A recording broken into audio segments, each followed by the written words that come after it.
শ্যামা পূজার উদ্বোধনে চলেছেন দৃষ্টিহীন ভাই বোনেরা। এই সমস্ত দৃষ্টিহীন ভাই বোনেরা নববারাকপুরের সুখের চাদর সংস্থার কার্যালয়ে সযত্নে লালিত, এবং এ পাশে আছে সঞ্জয়, পাশে বুলবুলি। এরা 100% দৃষ্টিহীন। এবার তারা গড়িয়ার ব্রিজি বেলতলা শ্যামা পূজা কমিটির উদ্বোধনী অনুষ্ঠানে আমন্ত্রিত। অন্য কোনো বিশিষ্ট ব্যক্তি না, নববারাকপুরের সুখের চাদর কার্যালয়ের এই সমস্ত দৃষ্টিহীন ভাই বোনেদের নিয়ে এসেছেন সন্দীপ কুমার দাস। ওই যে আসছেন পাঞ্জাবি পরিহিত, উনি হচ্ছেন সুখের চাদর সংস্থার প্রধান। এইবার উদ্বোধন করবে বুলবুলি, পাশে সঞ্জয়, পিছনে বাচ্চু, কাছি নিলেন বুলবুলি। এরা প্রত্যেকে গান গাইতে পারে। সঞ্জয় ভালো তবলা বাজাতে পারে, বুলবুলি হাতে কাঁচি। 54তম বছরের গড়িয়া ব্রিজি বেলতলা শ্যামা পূজা কমিটির পুজোর ফিতে কাটছেন বুলবুলি, দৃষ্টিহীন 100%। বুলবুলির মুখে হাসি, ওরা দেখতে পায় না। সুতরাং এইবার প্রদীপ প্রজ্বলনে হাত ধরে এগিয়ে নিয়ে যেতে হচ্ছে বুলবুলিকে, পাশে সঞ্জয়। উদ্যোক্তা কমিটির অন্যতম প্রধান ভদ্রলোক, তিনি সাহায্য করছেন। সঞ্জয়, বুলবুলি, দেবদাস, পাশে ঝুম্পা, পিছনে বাচ্চু। দেবদাস 20% দেখতে পারে এই ঝুম্পার পাশে, এবং ঝুম্পার বুলবুলির মাঝখানে। পিছনে বাচ্চু। সবার হাত ধরা হচ্ছে। প্রদীপ প্রজ্বলন, প্রতিমা সামনে আছে,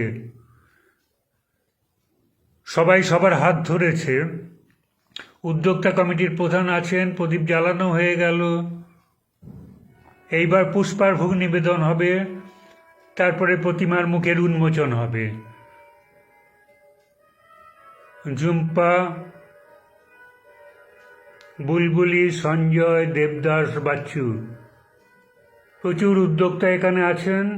এইবার মূর্তির শ্যামা পূজা, 54তম বছরের শ্যামা পূজার মূর্তির উন্মোচন। অনেকেই ভিডিও করছেন, বহু মানুষ আছেন। মাইকে অ্যানাউন্সমেন্ট চলছে, ওই শব্দটা অফ করা আছে আপনাদের বোঝাবার জন্য, চেনাবার জন্য। সন্দীপ সাহায্য করছে, বুলবুলিকে ধরে নিয়ে যাচ্ছে। ও দেখতে পায় না, কিন্তু অন্তর্দৃষ্টি দিয়ে দেখছে।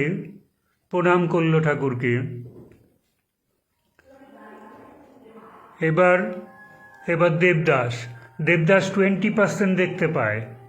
ওর হাত না ধরলেও ও অনুমান করে নিয়েছে, এবং পুষ্পার্ঘ্য নিবেদন করলো। মায়ের মুখ দেখা যাচ্ছে। 54তম বছরের গড়িয়ার ব্রিজি বেলতলা শ্যামা পূজা কমিটির মাতৃ প্রতিমা। অন্যান্যরা একে একে করছে, নিবেদন করছে। ঝুম্পা 100% দেখতে পায় না, উদ্যোক্তা কমিটির প্রধান। এবার বাচ্চু 100% দৃষ্টিহীন। বাচ্চুকে হাত ধরে সাহায্য করতে হচ্ছে। এরা সবাই নববারাকপুরের সুখের চাদর কার্যালয়ে গান শেখে, ধূপকাঠি তৈরি করে,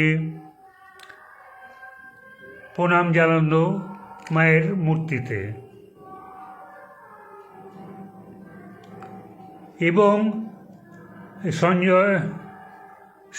সঞ্জয় ভালো তবলা বাজাতে পারে, ধূপকাঠি তৈরি করে সুখের চাদর কার্যালয়ে, এবং সেই ধূপকাঠির নাম হচ্ছে সুখের সুগন্ধি। সেটা ট্রেনে বিক্রি হয়। এভাবেই ওদের স্বাবলম্বী করে গড়ে তোলা হয়েছে। ওরা গান শেখে নববারাকপুরের খ্যাতনামা শিল্পী, সঙ্গীত শিল্পী বৈদ্যনাথ চক্রবর্তীর কাছে। এবার গ্রুপ ছবি তোলা হচ্ছে। একটু পরেই দেখবেন যে বুলবুলির ছেলেও আসবে এই গ্রুপ ছবির মধ্যে। বুলবুলির ছেলে হচ্ছে সপ্তর্ষি, ও কিন্তু দেখতে পায়। গ্রুপ ছবিতে এদিক থেকে, ডান দিক থেকে সন্দীপ আছে, বাচ্চু, ঝুম্পা, সঞ্জয়, বুলবুলি, দেবদাস। উদ্যোক্তা কমিটির প্রধান। মাতৃ প্রতিমা দেখা যাচ্ছে। এবার এসে পৌঁছল হচ্ছে ওই উদ্যোক্তা কমিটিরই এক শিশু সন্তান। সে এসে দাঁড়ালো ওই গ্রুপ ছবির মধ্যে। এবার আসবে সপ্তর্ষি এসে দাঁড়িয়েছে, কি হাসি, আনন্দ। ও কিন্তু সম্পূর্ণ দেখতে পারে। এইভাবেই নববারাকপুরের গর্ব ওরা নিয়ে গেল গড়িয়াতে।